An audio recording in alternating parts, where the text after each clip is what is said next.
Hello, Flosstube friends. Yep, I am recording. Need to make sure that the camera is actually rolling. All right. Today, I was just going to do a stitch with me video, but I realized that I actually have an opportunity here to put in some rice stitches. So I thought I would finally show you guys the rice stitch. Now, a lot of you have stitched rice stitches. I'm sure you're familiar with it.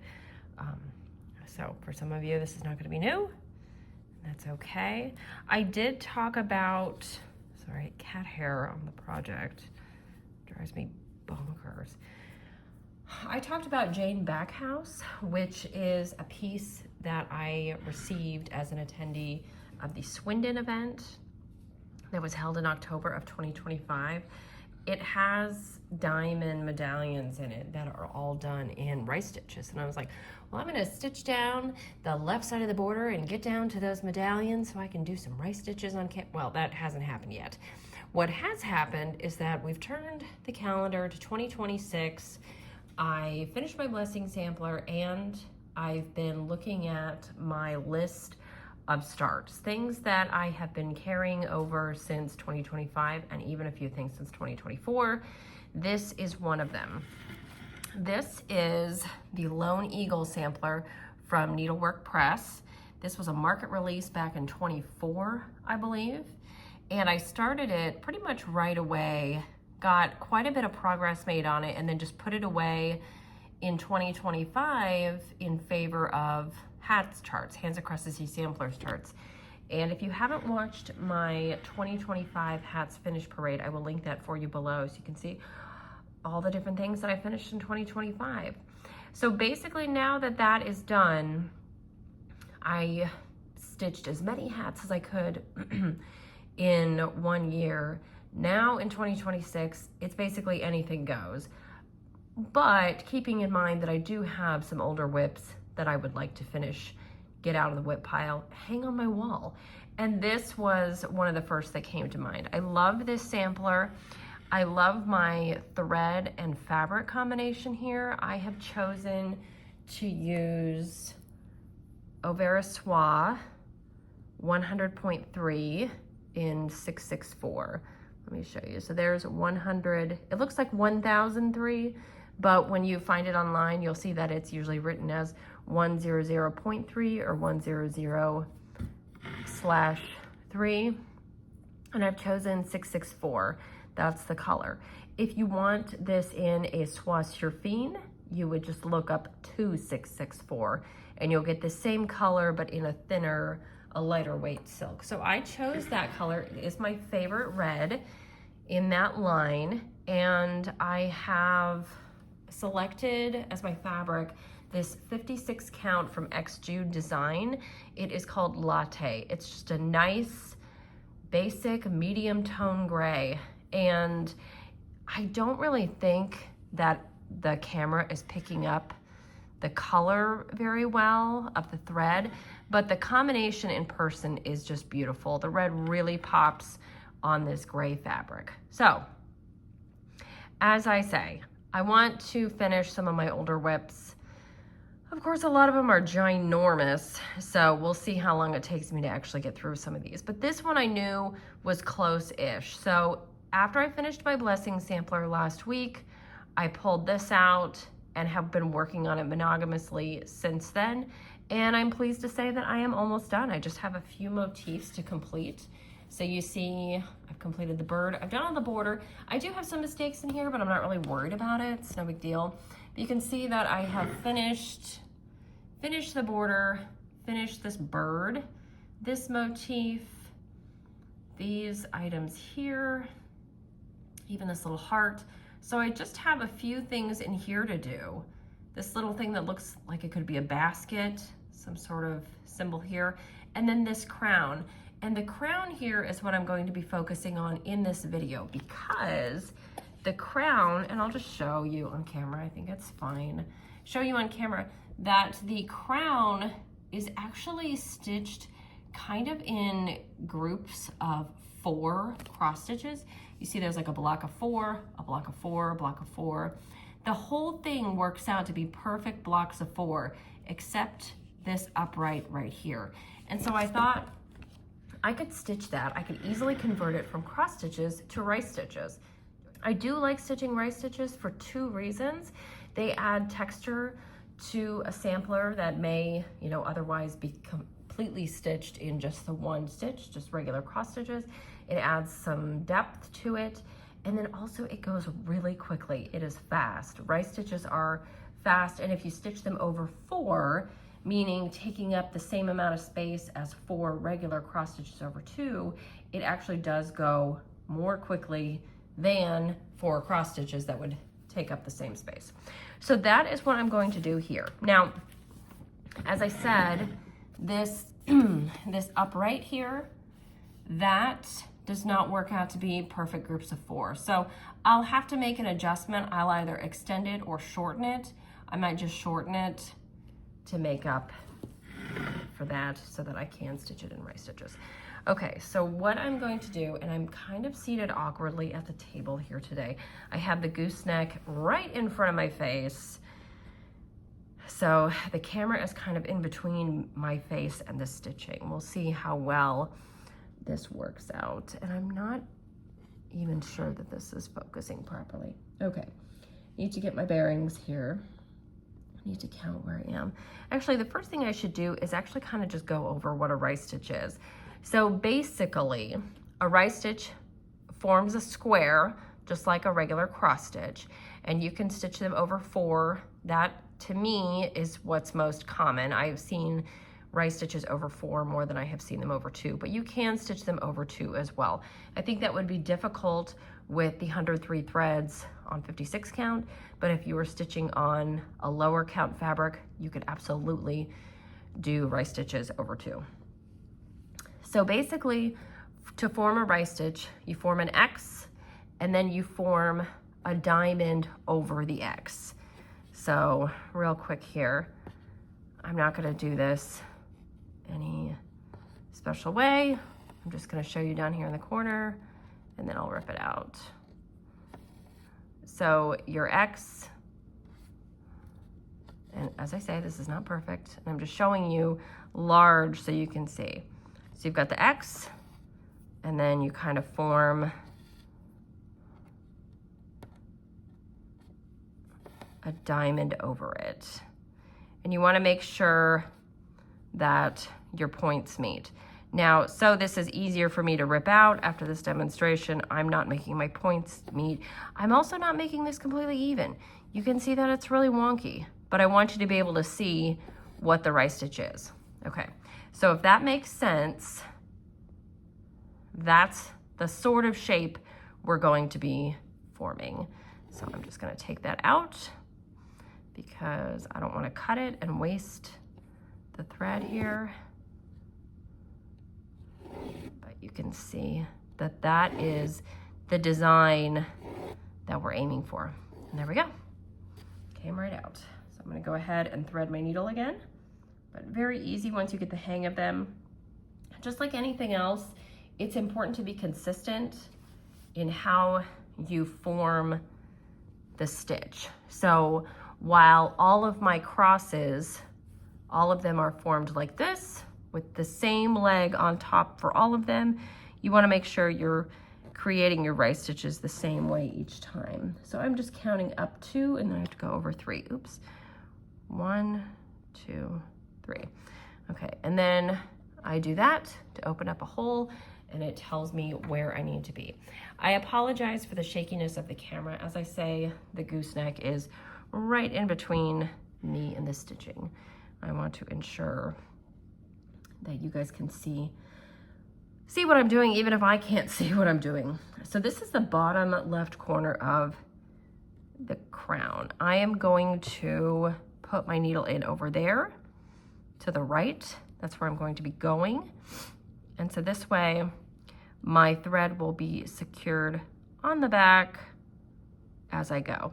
Now, again, I am making these rice stitches, these large squares, over 4, not over 2. So they will be 4 times as large as a single cross stitch over 2. So I counted up and over. And I'm making the cross the same way I make my regular sized crosses.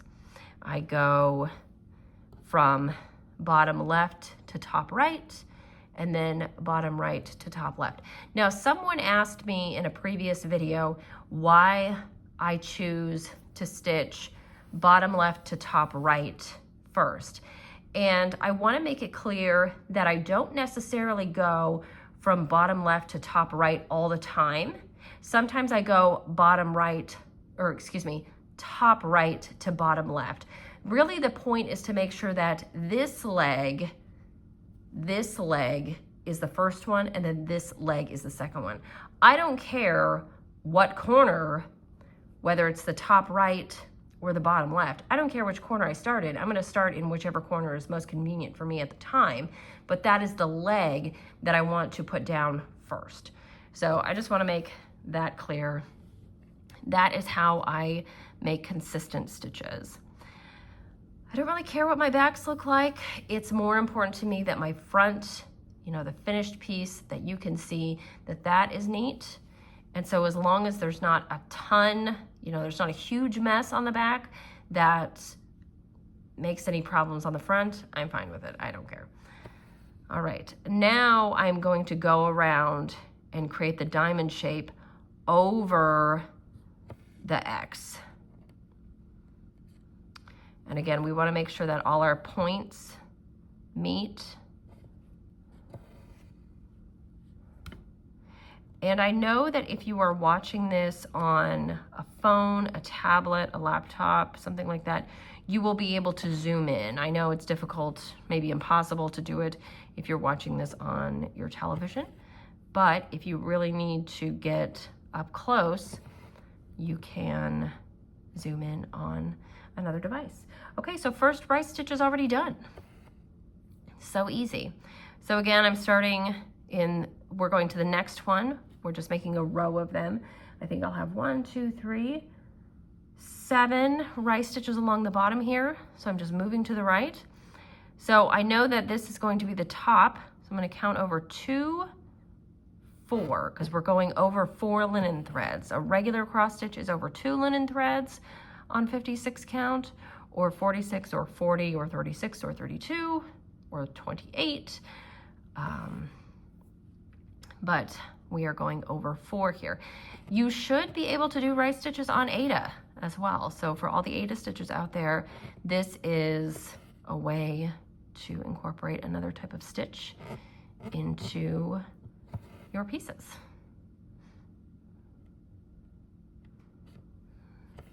And you can see that sometimes I move clockwise, sometimes I move counterclockwise over the X. It really doesn't matter, because the points of the diamonds don't really create overlaps, they just kind of meet.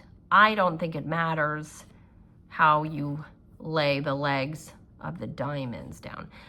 I think it's more important that the crosses are laid the same way every time, but even still, I mean, it's so hard to see the detail in there. So if you don't put every cross down exactly the same way, and at one point you've got a cross like this, and at another point you've got a cross like this as the foundation for your rice stitches, I wouldn't worry about it. It's not gonna be the end of the world. As long as you are happy with the finished product, as long as it looks relatively neat, I think you're good. But rice stitches are so easy, and they're, you know, if you have something in, you know, a section in a piece that you're working on, and you see that there are these blocks of 4, it's just so easy to substitute a rice stitch. I did that on Eliza Townsend, which is a cross stitch antiques piece, also known as Oh Sweet Humility.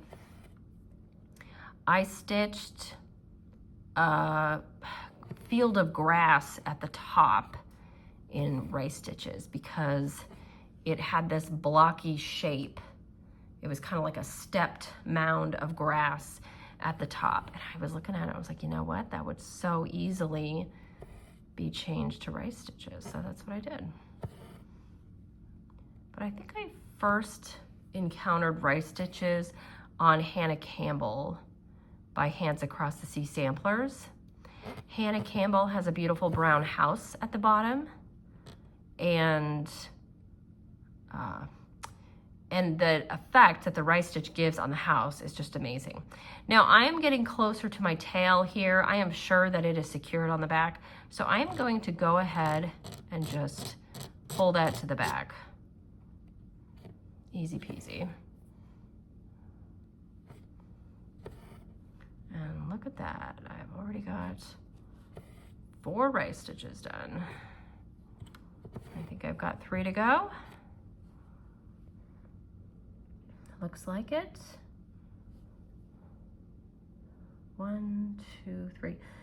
It's a little harder to count because, you know, I'm not counting individual crosses, I'm counting groups of 2.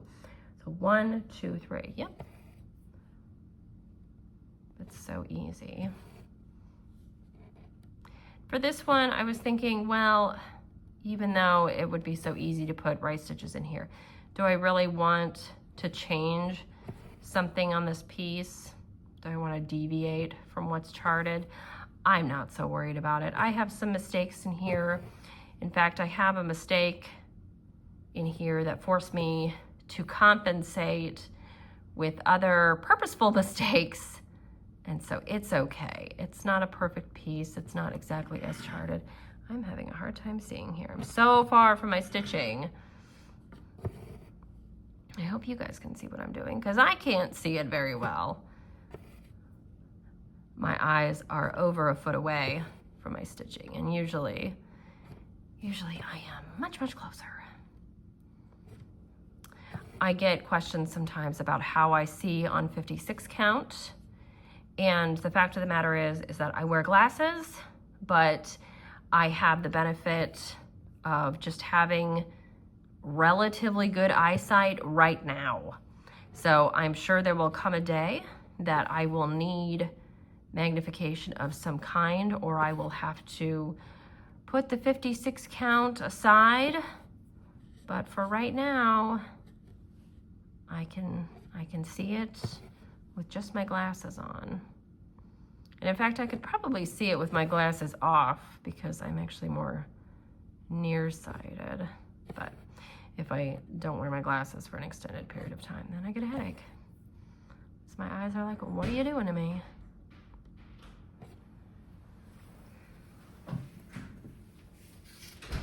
How'd it go? Okay. All right, pardon the interruption. I think that lasted so long that the lighting has actually changed. Ryan went out for a run, and then he came back, and of course, we chatted, and then he hopped on the phone, and anyway, none of that's really important. We're finishing up this rice stitch here. Okay, and actually I can see that there's a little bit of fuzz up here on this side, and so what I will do is I will go ahead and turn it over. I'll show you guys the back. And what's happening is that tail that I had is kind of getting caught up in some of the work on the front. And that does happen, and usually I can just pull it out. It's no big deal. I'll just find it at a place farther back, pull it out, and then I can easily trim it. Whoop, that magnet is so strong it took my scissors. Good thing it didn't cause any problems. It is a very strong magnet. Okay, there we go. These are my favorite types of scissors. They are golden forged scissors. You can get them from Hoop and Frame. But I did watch the Addict's most recent video, and it looks like they have some new colors in stock. They've got the Cinderella blue, and I think the pink, and then the green ones with the larger finger holes. I love that green color, but I don't think I need the larger finger holes. Oh, looks like we're coming a little loose. Just all the things are happening. There we go. Crank on that a bit. Okay, let's see where we are. So where did I go? I went in the top. So I'm gonna go back this way.